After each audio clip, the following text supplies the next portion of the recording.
الحمدللہ رب العالمین والعاقبۃ للمتقین والصلاة والسلام علی اشرف الانبیاء والمرسلین اما بعد فاعوذ باللہ من الشیطان الرجیم بسم اللہ الرحمن الرحیم وَأَن لَيْسَ لِلْإِنسَانِ إِلَّا مَا سَعَى وَأَنَّ سَعْيَهُ سَوْفَ يُرَى صدق اللہ العظیم۔ ناظرین کرام السلام علیکم ورحمۃ اللہ وبرکاتہ۔ پروگرام جستجو میں دل کی اتھاہ گہرائیوں سے میں آپ میں سے ہر ایک کو خوش آمدید کہتا ہوں۔ امید کرتا ہوں آپ تمام احباب بخیر و عافیت ہوں گے، اور یہ دعا کرتا ہوں کہ اللہ کریم آج کی رات اور آنے والے دن کے ہر طرح کے شر سے آپ میں سے ہر ایک کی حفاظت فرمائے، اور اللہ کریم آج کی رات اور آنے والے دن کی ہر طرح کی خیر و برکت سے ہم سب کو حصہ نصیب فرمائے۔ ناظرین کرام، آج امت مسلمہ کے حالات کو دیکھ کر ہر انسان اشکبار ہوتا ہے، دل کے اندر درد محسوس کرتا ہے، اور انسان پریشان ہوتا ہے کہ آخر ایسا کیوں ہو رہا ہے۔ کشمیر سے لے کر فلسطین تک، افغانستان سے لے کر برما تک، جس طرف بھی نظر دوڑائی جائے انسان حالات کو دیکھ کر اشکبار بھی ہوتا ہے، پریشان بھی ہوتا ہے، اور کبھی کبھار یہ خیال آتا ہے کہ شاید امت مسلمہ کا یہی مقدر ہے اور اسے انہی حالات کے اندر جینا سیکھ لینا چاہیے۔ لیکن اگر حقیقت کو دیکھا جائے تو ایسا نہیں ہے۔ ایسا نہیں ہے کہ ہمارے حالات ہمیشہ سے ایسے ہی تھے، اور ایسا بھی نہیں ہے کہ آج جو قومیں بہت طاقتور نظر آتی ہیں وہ ہمیشہ سے ایسی ہی طاقتور، ایسی ہی کامیاب اور ایسی ہی ترقی یافتہ تھی، بلکہ حالات بڑے مختلف تھے۔ امت مسلمہ کا ایک وہ دور بھی تھا کہ جس کے اندر آپ اسپین سے لے کر دنیا کے مختلف، ایک مشرق سے لے کر مغرب تک اور شمال سے لے کر جنوب تک، ہر طرف آپ کا ایک نام تھا، آپ کا ایک وقار تھا، اور آپ کی ایک قدر و منزلت تھی۔ اور دوسری طرف آج جو قومیں بڑی ترقی یافتہ نظر آتی ہیں، بہت ہی مختلف امور کے اندر آگے اور دیگر اقوام سے برتر نظر آتی ہیں، وہ ہمیشہ سے اس حالات کے اندر موجود نہیں تھی، بلکہ انہوں نے بہت محنت کے ساتھ ایک مقام کو حاصل کیا، اور آج وہ جس جگہ پہ پہنچے ہیں اس جگہ تک پہنچتے ہوئے انہیں بڑی محنت کرنا پڑی، اور ہم جس زوال کا شکار ہوئے ہیں وہ بھی ہمارے اپنے ہی ہاتھوں کی کمائی ہے۔ تو ایسے میں دو چیزیں، یا تو انسان بیٹھ کر ٹسبے بہاتا رہے، روتا دھوتا رہے، اور ہر وقت پریشانی اور ہر وقت غم کا اظہار کرتا رہے کہ جی ہمارے حالات تو ایسے ہی ہیں، اب امت مسلمہ کا کیا بنے گا، کشمیر کی یہ صورتحال ہے، یمن کے اندر یہ ہو رہا ہے، افغانستان ٹوٹ پھوٹ گیا، عراق تباہ و برباد ہو گیا، یمن کرچی کرچی ہو گیا، اور انسان اس کا ماتم کرتا رہے۔ اور دوسرا طریقہ کار یہ ہے کہ بطور ایک امت کے ہم ایک تجزیہ کریں، ہم دیکھیں کہ آخر کیا وجہ ہے کہ ہم اتنے عروج سے زوال پہ کیسے پہنچے، اور وہ قومیں جو زوال پذیر تھیں بلکہ انتہائی پستی کے اندر تھیں، وہ آج اتنی ترقی یافتہ اقوام کیسے بن گئی۔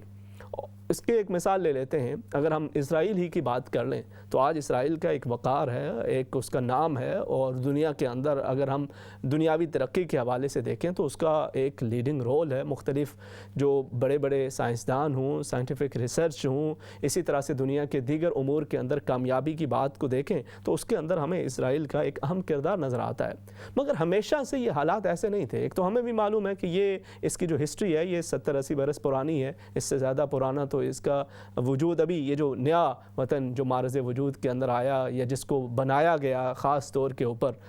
تو اس کی کوئی اس سے زیادہ پرانی ہسٹری نہیں ہے۔ لیکن یہاں تک پہنچتے کے اندر بھی یہ جو انہیں چند دہائیاں لگی ہیں اس کے اندر بڑی محنت کی گئی۔ مثال کے طور پہ جب ہولو کاسٹ ہوا، جس کے حوالے سے اگرچہ ہمیشہ ایک ڈیبیٹ رہتی ہے، لیکن بہرحال اس کے بعد جب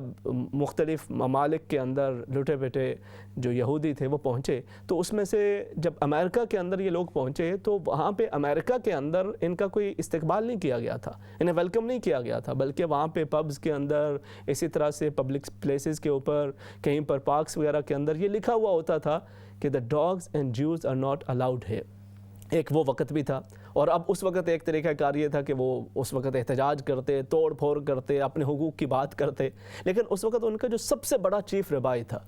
اس نے یہ کہا کہ دیکھو تم پہلے ہی یہاں پر مشکلات کا شکار ہو، اور اگر تم توڑ پھوڑ کرو گے، نعرے بازی کرو گے، اعلانات کرو گے، یہ کر دیں گے، وہ کر دیں گے، ہمارے حقوق دو ورنہ ہم یہ جلا دیں گے، وہ توڑ دیں گے، تو تمہیں کچھ بھی حاصل نہیں ہونے والا۔ اگر تم واقعی کامیابی حاصل کرنا چاہتے ہو so focus on two things, دو چیزوں کے اوپر توجہ کرو، ایک ایجوکیشن کے اوپر اور دوسرا بزنسز کے اوپر، اپنے تجارت کے اوپر، اپنے مالی معاملات کے حوالے سے اس پہ فوکس رکھو، اور ایک وقت آئے گا کہ تم ان کی ضرورت بن جاؤ گے۔ اور آج آپ دیکھیں کہ وہی چیز ہے، وہی ایک حقیقت ہے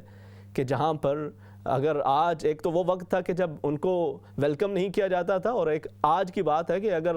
وہ کوئی بھی بات کر دیں تو ان کی بات کے اندر صدر مملکت بھی اور وقت کا جو سب سے بڑا امریکہ کا جو صدر ہے وہ بھی ان کے ہاں کے اندر ہاں ملانے پہ مجبور ہو جاتا ہے. تو آخر اس کے پیچھے یہ محنت، یہ بزنس اور ایجوکیشن، یہ دو چیزیں، یہ اہم ترین اس کا رول ہمیں نظر آتا ہے. یعنی اگر آپ اس کو بزنس کے حوالے سے دیکھیں تو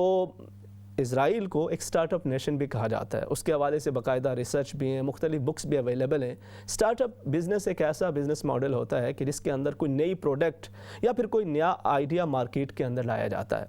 اور اسرائیل کے حوالے سے اگر دیکھیں تو Israel has most startup per capita in the world. تقریباً ہر 1400 افراد کے اوپر ایک بزنس سٹارٹ اپ بزنس موجود ہے. اور اگر دوسری طرف سٹاک ایکسچینج کی بات کریں تو اس کی جو دنیا کی دوسری بڑی سٹاک ایکسچینج کمپنی نیسڈیک کے اندر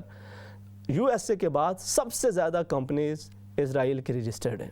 اور اب وہ بزنس ہر حوالے سے اس کے اندر وہ پروگریس بھی ہے، اور اس کے جو ثمرات ہیں اور اس کے جو اثرات ہیں وہ ہماری آنکھوں کے سامنے موجود ہیں. دوسری طرف اگر ہم اپنی حالت کی بات کریں، ہم اپنی طرف نظر دوڑائیں تو ہمارے ہاں ایک تصور یہ دیا جاتا ہے کہ اس دنیا کے اندر تو ہم نے چند دن رہنا ہے، تو بس جیسے کیسے ہے وقت کو گزار لیں، اور اس کے بعد آپ جینے کے بعد آگے کی جو دنیا ہے، جو مرنے کے بعد کی جو زندگی ہے وہی بس زندگی ہے، اسی کے اوپر توجہ کریں. ایک تو یہ تصور دیا جاتا ہے، اور دوسری طرف جو اس تصور سے آ رہی ہیں، جو اس تصور کا اتنا زیادہ خیال نہیں بھی رکھتے، ان کی بھی حالت یہ ہے کہ اگر میں اپنے وطن عزیز پاکستان کی بات کروں تو اس کے اندر آپ کسی نوجوان سے پوچھیں کہ جو ماشاءاللہ 23 24 25 سال کا ہے، ہٹا کٹا صحت مند نوجوان ہے، اوبویسلی سبھی کی بات نہیں کر رہا، لیکن اگر آپ میجارٹی کی نظر اس پہ آپ نظر ڈالیں تو آپ کو اس طرح سے حالات نظر آئیں گے کہ آپ اس سے پوچھیں ہاں بھی کیا کرتے ہو؟ کیا کرنا کیا ہے؟ اللہ کا شکر ہے ابا جی کام کاج کرتے ہیں اور الحمدللہ گھر کا بڑا بہترین خرچہ چل رہا ہے. کسی اور سے پوچھیں گے تو وہ کہیں گے وڈے پائی جان دبئی ہوندن اور کام چل رہا ہے، بالکل بڑے اچھے حالات ہیں، کوئی فکر ہی نہیں ہے، بھائی جان کو اللہ پاک سلامت رکھے، ہمیں تو کوئی ٹینشن ہی نہیں ہے.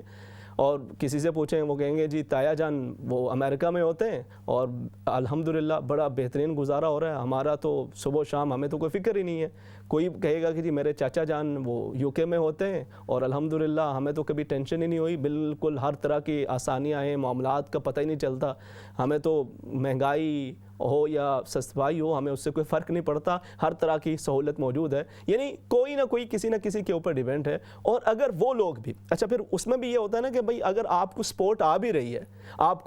کا کوئی چاچا ہے، کوئی تایا ہے، والد صاحب ہیں، کوئی بھائی ہے، کوئی بہن ہے، وہ سپورٹ کر بھی رہے ہیں، تو اس کے بعد آپ یہ سوچتے ہیں کہ جی ہم کوئی بزنس کو سیٹ اپ کر لیتے ہیں، ہمارے پاس سپورٹ موجود ہے تو ہم کوئی بزنس ڈیولپ کر لیتے ہیں، بزنس سیٹ اپ کر لیتے ہیں. پر وہ سوچ ہی نہیں ہے، بس وہی ہے کہ جو آ رہا ہے اس کو مزید آنے دیں، مزید اس کو حاصل کرنے کی کوشش کے اندر لگے رہیں، اور بزنس کو سیٹ اپ کرنے کا رجحان نہیں ہوتا. اسی طرح سے یہاں پر بھی اگر ہم دیکھیں تو یہاں پر بھی ہماری تقریباً حالت یہی ہوتی ہے کہ ہم اکثر و بیشتر ایک نیا بزنس سیٹ اپ کرنا یا کوئی سٹارٹ اپ کی طرف توجہ کرنا یا پھر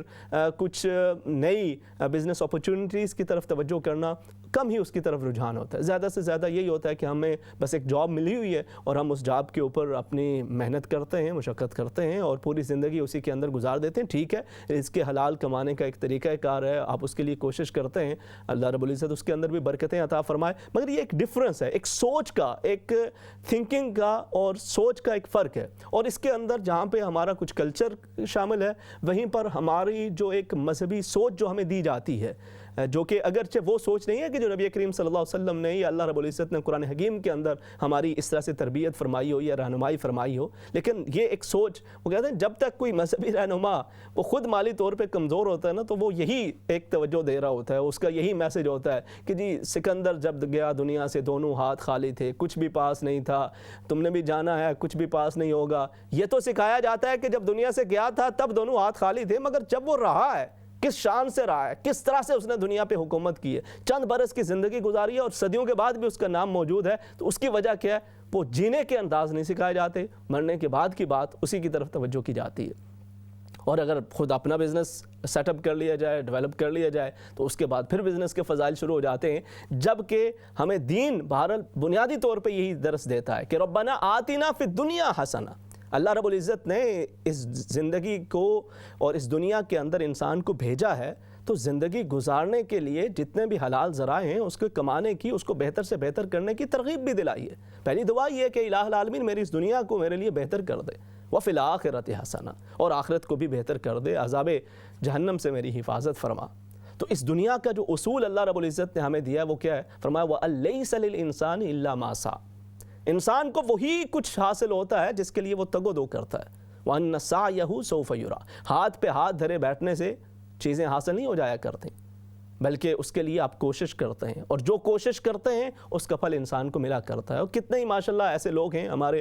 نوجوان حضرات بھی، کتنے ایسے خواتین بھی ہیں کہ جو ماشاءاللہ اپنے گھروں کے اندر رہتے ہوئے انہوں نے محنتیں کی، اپنے کاروبار بھی کیے، بزنسز بھی کیے، ان کی جو زندگی ہے وہ بھی بڑی اچھی گزرتی ہے، ان کی جوانی بھی بڑی اچھی گزرتی ہے، ان کا بڑھاپا بھی بڑا اچھا گزرتا ہے، کیونکہ وہ بڑھاپے کے اندر بھی ان کو جو ایک انکم حاصل ہوتی ہے، جو ان کا جوانی کے اندر کی ہوئی جو محنت ہے ان کی، اس کا ثمر ان کو مل رہا ہوتا ہے۔ دوسری طرف اگر کسی نے بس اپنے وہ شب و روز گزارے ہوں، ایک بس جیسے جیسے کوئی گھر کا خرچہ چل رہا ہے، ٹھیک ہے، گزارا ہو رہا ہے، بس اسی کے اندر ٹھیک ہے، کافی ہے، یعنی آپ یا تو ہو نا کہ کوئی بہت ہی بڑا کوئی دین کا کام کر رہے ہیں، کوئی آپ نے زندگی کو وقف کر رکھا ہو، کوئی بہت بڑا مارکہ مار رہے ہوں، کوئی بہت بڑی ریسرچ کر رہے ہوں کہ آپ کے پاس دنیاوی کام کاج کے لیے وقت ہی نہیں ہے، ایسا بھی نہیں ہے، اور بالکل کوئی کام بھی نہیں ہے، اور دوسری طرف جو کام کرنا ہے اس کام کی طرف بھی توجہ نہیں ہے۔ تو اس طرح سے نہ دنیا حاصل ہوتی ہے، نہ آخرت کی کامیابی حاصل ہوا کرتی ہے۔ اللہ رب العزت نے ہمیں یہاں پہ بھیجا ہے تو اس کے اندر یہ ہماری ذمہ داریاں دیکھیں،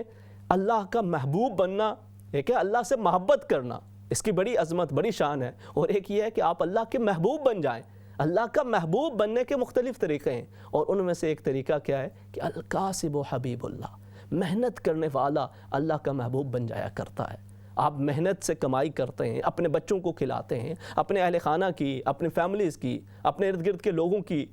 طرف توجہ رکھتے ہیں، ان کی ضروریات کو پورا کرنے کے قابل ہوں گے تو تبھی ان کی ضروریات کو پورا کریں گے نا، اس کے لیے آپ تگ و دو کرتے ہیں تو آپ اللہ کے محبوب بن جاتے ہیں۔ اللہ رب العزت نے مختلف انبیاء کرام علیہم السلام کا تذکرہ جہاں پہ قرآن حکیم کے اندر فرمایا ہے، اور ان کی جو تبلیغی مساعی ہیں، تبلیغی جو کوششیں ہیں، جہاں پہ ان کا تذکرہ کیا ہے، وہیں پر اللہ رب العزت نے ان کے کچھ کاموں کا تذکرہ کیا کہ جو وہ اپنی زندگی کے اندر ساتھ ساتھ کیا کرتے تھے۔ مثال کے طور پہ حضرت نوح علیہ السلام ہیں۔ حضرت نوح علیہ السلام اپنی قوم کے اندر رہے، وَلَقَدْ أَرْسَلْنَا نوحًا، اللہ رب العزت ارشاد فرماتا ہے کہ ہم نے نوح علیہ السلام کو ان کی قوم کی طرف بھیجا، وَلَقَدْ أَرْسَلْنَا نُوحًا إِلَىٰ قَوْمِهِ فَلَبِثَ فِيهِمْ أَلْفَ سَنَةٍ إِلَّا 50 عَامًا، آپ تقریباً 950 سال ان کو اللہ رب العزت کی طرف بلاتے رہے، مگر وہ سننے کو تیار نہ ہوئے۔ چند لوگ ہی تھے کہ جنہوں نے آپ کی بات کو سنا، لبیک کہا، ورنہ باقی سب سرکشی کے اوپر مبتلا رہے۔ تو اللہ رب العزت نے بالآخر کیا فرمایا کہ وَاصْنَعِ الْفُلْكَ بِأَعْيُنِنَا وَوَحْيِنَا، کہ اے نوح علیہ السلام آپ ہمارے سامنے ہمارے حکم سے کشتی بنائیے۔ اب یہ کشتی بنانا، اس کو ہمارے ہاں ایک ترخان کا کام سمجھا جاتا ہے، بڑا معمولی سا کام سمجھا جاتا ہے، لیکن اگر ایسا ہی معمولی کام ہو تو اللہ رب العزت اپنے نبی سے یہ کہتا ہے کہ اپنی قوم میں سے کسی بڑھائی کو تلاش کیجئے، اسے کہیے کہ وہ یہ کام کرے، لیکن اللہ فرماتا ہے کہ ہمارے سامنے ہمارے حکم کے مطابق نوح علیہ السلام نے کشتی بنانا شروع کر دی، اور وہ پہلا سمندری جہاز کہیے، سمندری بیڑا کہیے، جو حضرت نوح علیہ السلام نے تیار کیا۔ اللہ رب العزت نے آپ کے اس کام کا تذکرہ بھی فرما دیا کہ کیا کام آپ کر رہے تھے، اور پھر ساتھ ساتھ یہ بھی تذکرہ کیا کہ کس طرح سے پھر اللہ رب العزت نے اسی کی برکت سے، اسی جو لوگ اس کشتی کے اندر سوار ہوئے، اسی کی وجہ سے ان کی حفاظت بھی ہوئی، اور باقی جو آپ کی نافرمانی کرنے والے تھے وہ غرقاب ہوتے چلے گئے۔ تو آپ کا کام ہمیں یہ نظر آتا ہے کہ آپ اپنی تبلیغ کے ساتھ ساتھ اپنے اللہ رب العزت کی طرف پیغام اور لوگوں کو اللہ رب العزت کی طرف بلانے کے ساتھ ساتھ یہ مہارت بھی رکھتے تھے کہ کشتی بنانا اور جو لکڑی کا کام ہے، دیگر جو اس طرح کے امور ہیں، اس کے اوپر بھی آپ کو مہارت تھی۔ تو اگر آج کوئی لکڑی کا کام کرتا ہے جس کو ہمارے ہاں بڑھئی کا کام کہہ دیا جاتا ہے، کمتر نگاہوں سے دیکھا جاتا ہے، تو ایسی بات نہیں ہے، کیونکہ اگر ایسا ہوتا تو اللہ رب العزت اپنے نبی حضرت نوح علیہ السلام کو یہ کام کرنے کا حکم نہ دیتے۔ اسی طرح سے حضرت ابراہیم علیہ السلام، حضرت ابراہیم علیہ السلام اللہ کے خلیل ہیں، خلیل اللہ ہیں، اور پھر ساتھ ساتھ آپ ابو الانبیاء ہیں، تمام انبیاء کے باپ ہیں، کیونکہ آپ کے بعد جتنے بھی انبیاء کرام آئے وہ آپ کی اولاد سے، یا حضرت اسماعیل علیہ السلام سے یا حضرت اسحاق علیہ السلام کی اولاد سے تھے۔ نبی کریم صلی اللہ علیہ وسلم تک یہ سلسلہ اسی طرح سے جاری و ساری رہا۔ لیکن آپ کا بھی ایک کام ہے جس کو اللہ رب العزت نے قرآن حکیم کے اندر ارشاد فرمایا، وہ کیا کام ہے؟ آپ کو فن تعمیر حاصل تھا، تعمیر کا فن آپ کو آتا تھا، اللہ پاک نے فرمایا وَإِذْ يَرْفَعُ إِبْرَاهِيمُ الْقَوَاعِدَ مِنَ الْبَيْتِ وَإِسْمَاعِيلُ رَبَّنَا تَقَبَّلْ مِنَّا إِنَّكَ أَنْتَ السَّمِيعُ الْعَلِيمُ کہ جب حضرت ابراہیم علیہ السلام اور حضرت اسماعیل علیہ السلام ان بنیادوں کو اٹھا رہے تھے، ساتھ ساتھ اللہ کے حضور دعا مانگ رہے تھے۔ حضرت ابراہیم علیہ السلام تعمیر کر رہے ہیں، اسماعیل علیہ السلام ساتھ ہیلپ کر رہے ہیں، اور یہی وہ کام ہے کہ جس کو ہمارے ہاں بسا اوقات بڑی کم نگاہوں سے دیکھا جاتا ہے۔ بھئی اب ہم اتنے بڑے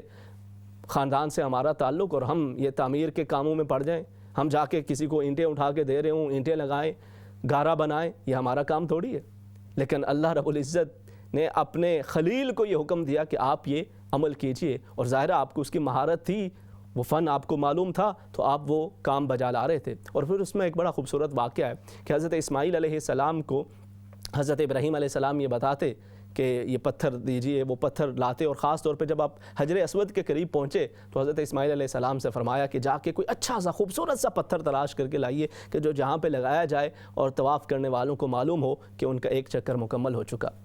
تو حضرت اسماعیل علیہ السلام پتھر لینے کے لیے تشریف لے گئے، پتھر لائے، لیکن حضرت ابراہیم علیہ السلام نے فرمایا کہ اس سے بھی کوئی خوبصورت، یہ اللہ کا گھر ہے، اس سے بھی کوئی خوبصورت پتھر ڈھونڈ کے لائیے۔ اور پھر حضرت اسماعیل علیہ السلام تشریف لے جاتے ہیں تو اللہ رب العزت حضرت جبرائیل امین علیہ السلام کو بھیجتے ہیں کہ آپ یہ جنتی پتھر لے کے جائیے اور ابراہیم علیہ السلام کو دیجئے کہ یہ وہ وہاں پہ لگائیں۔ نبی کریم صلی اللہ علیہ وسلم فرماتے ہیں کہ جب یہ پتھر آیا تو یہ دودھ کی طرح سفید تھا، لیکن پھر انسانوں کے گناہوں کی وجہ سے یہ کالا ہوتا چلا گیا اور یہ حجر اسود کے نام سے جانا جاتا ہے۔ تو جب اللہ کے خلیل حضرت ابراہیم علیہ السلام اللہ کا گھر بنا رہے تھے تو اللہ رب العزت نے جنت سے پتھر بھیجا۔ دوسری طرف جب اللہ کے حبیب سرور دو عالم صلی اللہ علیہ وسلم مدینہ طیبہ کے اندر مسجد نبوی بنا رہے تھے تو اللہ رب العزت نے جنت سے پتھر ہی نہیں بلکہ جنت کا باغ بھیج دیا۔ فرمایا ما بین بیتی و منبری روضۃ من ریاض الجنہ، میرے گھر اور منبر کے درمیان کی جو جگہ ہے یہ جنت کے باغوں میں سے ایک باغ ہے۔ تو حضرت نوح علیہ السلام کا ایک فن وہ ہمیں معلوم ہوا، اسی طرح سے حضرت ابراہیم علیہ السلام آپ فن تعمیر سے آشنا تھے۔ پھر اسی طرح سے اللہ رب العزت نے حضرت داؤد علیہ السلام کا تذکرہ فرمایا کہ وَعَلَّمْنَاهُ صَنْعَةَ لَبُوسٍ لَكُمْ لِتُحْصِنَكُم مِّن بَأْسِكُم، کہ ہم نے حضرت داؤد علیہ السلام کو زرہ بنانی سکھائی تاکہ جنگوں کے اندر، مشکلات کے وقت کے اندر تم اس کے ذریعے سے خود کو محفوظ رکھ سکو۔ اور پھر اللہ رب العزت نے خاص طور پر وَأَلَنَّا لَهُ الْحَدِيدَ، آپ کو ایسی مہارت اور آپ کے دست مبارک کے اندر ایسی برکت رکھی کہ آپ کے ہاتھوں کے اندر لوہا اس طرح سے موم ہو جاتا جیسے بالکل ہی کوئی موم ہو اور اس کو جس طرح سے آپ موڑنا چاہیں اس طرح سے وہ موڑتا چلا جاتا۔ تو آپ کو اس کام کی مہارت اللہ رب العزت نے عطا فرمائی۔ ہمارے ہاں بھی جو کوئی لوہے کا کام کر رہا ہو اسے لوہار کہہ کے اس کی تدحیق کی جاتی ہے، اس کو ذرا کم نگاہوں سے دیکھا جاتا ہے، جبکہ اگر واقعی یہ کام، یہ فن تعمیر کا کام ہو، یہ بڑھئی کا کام ہو، یہ لوہے کا کام ہو، اگر یہ ایسے کام ہو کہ ان کے اندر کسی قسم کی کوئی کمی ہو، کوئی اس سے انسان کی شخصیت کے اوپر کوئی برا اثر پڑتا ہو، تو اللہ رب العزت اپنے انبیاء کرام علیہ السلام کو یہ کام سر انجام دینے کا حکم دینے کے بجائے یہ فرما سکتا تھا کہ اپنی امت میں سے کسی کو لگا دیجئے کہ آپ کے شایان شان نہیں ہے۔ لیکن جب اللہ کے نبی یہ کام کر رہے ہیں تو اس کے اندر کسی قسم کی کوئی قباحت بھی نہیں ہے، کوئی حرج بھی نہیں ہے۔ اسی طرح سے حضرت یوسف علیہ السلام ہے، حضرت یوسف علیہ السلام کو ایک تو اللہ رب العزت نے فرمایا کہ ہم نے آپ کو تعویل الاحادیث، خوابوں کی تعبیر کا علم عطا فرمایا، اور دوسرا ایک خود آپ نے اپنے ایک علم کا تذکرہ کیا اور ایک خاص مہارت کا تذکرہ کیا، اس کو بھی اللہ رب العزت نے قرآن حکیم کے اندر ذکر کیا۔ وہ کیا تھا کہ جب بادشاہ نے خواب بتائی اور حضرت یوسف علیہ السلام نے خواب کی تعبیر بتائی تو اب بادشاہ نے خواب تو یہ کہا تھا نا کہ 7 موٹی تازی گائیں ہیں، 7 پتلی گائیں ہیں، 7 ہرے بھرے خوشے ہیں، 7 خشک خوشے ہیں، اور وہ پوری خواب حضرت یوسف علیہ السلام تک جب اس کی تفصیلات پہنچی تو آپ نے اس کی تعبیر بتائی کہ 7 سال بڑے خوشحالی والے ہوں گے، پھر 7 سال قحط سالی کے ہوں گے، اور پھر اس کا پورا حل بھی بتایا۔ تو اب بادشاہ نے کہا کہ یہ تمام کام یہ اگلے سالوں کی یہ پلاننگ کرے گا کون؟ تو آپ نے فرمایا اجعلنی خزائن الارض انی حفیظ علیم، مجھے آپ فائنانس کا شعبہ سنبھالنے دیجئے اور میں اسے سنبھال لیتا ہوں، آپ کے فائنانس، آپ کے یہ پورے جو بزنس کے معاملات ہیں ان کو میں دیکھ لوں گا، اور میں اس کی حفاظت بھی کرنا جانتا ہوں، اس کا علم بھی رکھتا ہوں، آپ یہ میری ذمہ داری لگا دیجئے۔ اور پھر حضرت یوسف علیہ السلام ایک طرح سے جو اس وقت کا جو ایک فائنانس کا شعبہ تھا، ایک اس کی جو ضرورت تھی اس کو آپ پورا کر رہے ہیں، اور بڑی خوبی کے ساتھ، بڑی مہارت کے ساتھ آپ نے اسے پورا کیا ہے۔ تو اسی طرح سے اگر کوئی بزنس کو اسٹڈی کرتا ہے، فائنانس کو اسٹڈی کرتا ہے، اس کے اندر مہارت حاصل کرتا ہے، تو یہ بھی ایک اہم ترین وقت کی ضرورت ہے۔ حضرت سلیمان علیہ السلام کو اللہ رب العزت نے بادشاہت عطا فرمائی، اور ایسی بادشاہت کہ حبلی ملک لا ينبغی لأحد من بعدی، الہ العالمین ایسی بادشاہت عطا فرما کہ ویسی بادشاہت پھر کسی اور کو نہ ملے، تو رب تعالیٰ نے ویسی ہی عطا فرمائی کہ ہر چیز آپ کے تابع فرمان ہوگی۔ تو بادشاہت اور وقت کے تقاضوں کے مطابق اگر کوئی پرائم منسٹر بننے کے لیے پھر خود کو اس قابل بناتا ہے، کوئی خود کو پولیٹیکلی اتنا سٹرونگ کرتا ہے کہ وہ ایک اچھا سٹیٹس، ایک اچھا مقام حاصل کر لے، تو اس میں کوئی قباحت نہیں ہے۔ کوئی اچھی وزارت کی طرف توجہ کرتا ہے، خود کو اس طرف ماہر بنانا چاہتا ہے، اس میں بھی کوئی مذائقہ نہیں ہے۔ اسی طرح سے ایک اور نبی حضرت موسیٰ علیہ السلام، آپ کا بھی اللہ رب العزت نے قرآن حکیم کے اندر تذکرہ کیا کہ وَمَا تِلْكَ بِيَمِينِكَ يَا موسیٰ، اے موسیٰ علیہ السلام آپ کے ہاتھ میں کیا ہے؟ تو حضرت موسیٰ علیہ السلام نے فرمایا، عرض کیا کہ باری تعالیٰ قَالَ هِيَ عَصَايَ أَتَوَكَّأُ عَلَيْهَا وَأَهُشُّ بِهَا عَلَى غَنَمِي وَلِيَ فِيهَا مَآرِبُ أُخْرَى، یہ میرا عصا ہے، اس سے میں ٹیک بھی لگا لیتا ہوں، اس سے میں اپنی بکریوں کے لیے پتے بھی جھاڑ لیتا ہوں، اور اس سے دیگر کئی کام اور بھی لیا کرتا ہوں۔ تو آپ کیا کرتے؟ آپ بکریاں چراتے۔ حضرت سیدنا محمد رسول اللہ صلی اللہ علیہ وسلم آپ نے ارشاد فرمایا کہ ما بعث اللہ نبیا الا ورعى الغنم، اللہ رب العزت نے جس بھی نبی کو بھیجا انہوں نے ساتھ ساتھ بکریاں بھی چرائیں۔ صحابہ نے عرض کیا یا رسول اللہ صلی اللہ علیہ وسلم کیا آپ نے بھی بکریاں چرائیں؟ تو نبی کریم صلی اللہ علیہ وسلم نے ارشاد فرمایا کہ بالکل میں بھی بکریاں چرایا کرتا تھا، اور چند قرات کے عوض میں لوگوں کی بکریاں چرایا کرتا تھا۔ تو سرور دو عالم صلی اللہ علیہ وسلم اور دیگر انبیاء کرام علیہ السلام مختلف زندگی کے اندر کام کاج کرتے رہے، اور کسی بھی کام کو حقارت کی نظر سے نہیں دیکھا۔ آج ہمارا مسئلہ یہ ہے کہ ہم کسی کام کو کرتے ہوئے ہچکچاہٹ محسوس کرتے ہیں، اور اس کی طرف محنت کرتے ہوئے ایک جس کو کہتے ہیں نا سٹارٹ اپ، ایک جو آئیڈیا، ایک نیو بزنس آئیڈیا، اس کو ڈیولپ کرنے کے لیے، اس پہ کام کرنے کے لیے مختلف وجوہات ہیں۔ یا تو ہم سمجھتے ہیں کہ یہ تو صرف دنیا کا کام ہے، یہ تو دنیا داروں کا کام ہے، اس کے اوپر محنت کرنا، اس کی طرف توجہ کرنا، اس سے کوئی فائدہ نہیں ہے۔ اور دوسری طرف یہ ذہن کے اندر ہوتا ہے کہ یہ فلانا کام ہے، جبکہ یہ جو مختلف انبیاء کرام علیہ السلام کے مختلف شعبوں اور ان کی جو مہارت ہے مختلف فنون کے اندر، اس کا جو قرآن حکیم کے اندر ذکر ملتا ہے۔ آج یہاں اگر ہم برطانیہ یورپ کے اندر ہی دیکھیں تو اس کی بہت زیادہ سپیس اویلیبل ہے، اس کی مارکیٹ کے اندر نیڈ موجود ہے۔ تو خاص طور پہ وہ ہمارے نوجوان جو اسٹڈی کر رہے ہیں، وہ لوگ کہ جو کام کاج کر رہے ہیں، وہ اس کے ساتھ ساتھ حلال مارکیٹ کے اندر آپ فارمنگ، جیسے یہ حضرت موسیٰ علیہ السلام کا ہمیں یہ ملتا ہے، تو آپ اگر فارمنگ، حلال فارمنگ کی طرف یہاں پہ توجہ کرتے ہیں، جانوروں کے حوالے سے کرتے ہیں، اسی طرح سے دیگر بہت سارے شعبوں کے اندر آپ محنت کرتے ہیں، تو اس کی نیڈ بھی ہے، مارکیٹ کے اندر اس کی ضرورت بھی ہے، اور اللہ رب العزت آپ کو اس کے اندر کامیابی بھی عطا کرتا ہے۔ لیکن قدم اٹھائے تو صحیح بندہ، اور اس کے لیے محنت کرے۔ اسلام ہمیں اسی چیز کا درس دیتا ہے۔ تو آج ہمیں بھی اس چیز کی طرف توجہ دینے کی ضرورت ہے۔ ایک تو ہے کہ ہم امت مسلمہ کے حالات کا رونا روتے رہیں، اور دوسرا یہ ہے کہ خود کو اس قدر مضبوط کر لیں کہ ہم دنیا کی ضرورت بن جائیں۔ ہم وہ لینے والوں کے بجائے ہر ایک چیز، یعنی آپ دیکھیں نا دنیا کے اندر اللہ رب العزت نے قرآن مجید میں ارشاد فرمایا وَأَمَّا مَا يَنْفَعُ النَّاسَ فَيَمْكُثُ فِي الْأَرْضِ، جو انسانیت کو فائدہ پہنچانے کا باعث بنتا ہے وہ زمین کے اندر قرار پکڑتا ہے۔ آج ہم انسانیت سے فائدہ اٹھانے والوں میں، ہم انسانیت کو فائدہ پہنچانے والوں میں نہیں ہیں۔ تو ہمیں اس بات کی طرف توجہ کرنا، اپنی آنے والی نسل کو اس چیز کی طرف بھی توجہ دلانی ہے کہ آپ جب ایجوکیشن حاصل کر رہے ہیں تو اس ایجوکیشن کا مقصد فقط پیسہ کمانا نہ ہو، اس کا مقصد فقط شہرت حاصل کرنا نہ ہو، بلکہ آپ اس قابل بنیں کہ آپ جو نیڈ آف دا سوسائٹی ہے اس کو فلفل کر رہے ہوں۔ اور جب آپ نیڈ آف دا سوسائٹی کو فلفل کرتے ہیں، جب آپ ضرورت کو فلفل کرتے ہیں، تو اس کا فائدہ یہ ہوتا ہے کہ آپ اس سوسائٹی کا ایک اہم ترین حصہ بن جاتے ہیں، اور آپ کی آواز کی ایک ویلیو بن جایا کرتی ہے۔ یہاں پہ میں ایک اور چیز بھی عرض کر دوں کہ بڑی بدقسمتی سے، ظاہر ہے سبھی نہیں، لیکن ایک اور، چونکہ یہ ہم نے وہ فرق کر دیا نا کہ بھئی یہ تو بزنس کرنا، یہ کام کاج کرنا، محنت کرنا، یہ تو بس دنیا داروں کا کام ہوتا ہے۔ تو اس میں اکثر و بیشتر یہ ہوتا ہے کہ جو بزنسز کے اندر بڑے کامیاب ہو جاتے ہیں، آپ دیگر اقوام کے اندر دیکھیں گے کہ وہ جتنا زیادہ بے شک وہ بزنس کے اندر وہ ڈیولپ کر لیں، وہ اپنے اس ریلیجن کے ساتھ بڑے اسٹرانگلی اس کے ساتھ کھڑے نظر آتے ہیں، جبکہ ادھر ہمارا یہ ہوتا ہے کہ اگر کوئی بندہ وہ دنیاوی طور پہ بڑی ترقی حاصل کر گیا، ویسے ہی اس کا دین کے ساتھ تعلق کمزور سے کمزور تر ہوتا چلا گیا، کیونکہ شاید کہیں وہ ذہن کے اندر وہی تصور ہے کہ یہ کام تو دنیا داروں کا ہے، بس وہ باقی کام جو ہے وہ دوسرے کرتے رہیں، میرا اس کے ساتھ کوئی لینا دینا نہیں۔ اللہ رب العزت ہمیں سمجھ کی توفیق عطا فرمائے۔ آج وقت کی ضرورت یہی ہے کہ ہم